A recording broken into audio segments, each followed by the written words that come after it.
So, which ski is most reliable? Which ski is most reliable? The ski that you're willing to put the work into. It's a crappy answer. It's not the answer you want. You want me to say Yamaha or Cowie or Sea-Doo or Honda or Tiger Shark. Okay? They all have their warts. They all have soft spots that you got to be careful of. They all do. Okay? Some are more prevalent than others, but if you take care of your machine, it will love you back. Okay? That's the God's honest truth. It's the God's honest truth.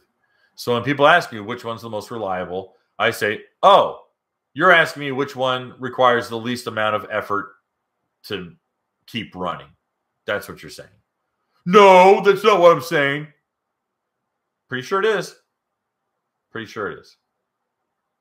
Hey guys, thanks for hanging out. This clip was taken from our weekly podcast that we record here every Sunday night at 8 p.m. Eastern Standard Time. If you want to watch the whole video, you can go to the Watercraft Journal's YouTube channel, go to playlists, and then click on live sessions. You're going to see it there. Otherwise, go ahead and leave a like, a comment, and definitely subscribe to the channel. It helps us grow. And again, thanks again for watching our videos, and we hope to see you soon.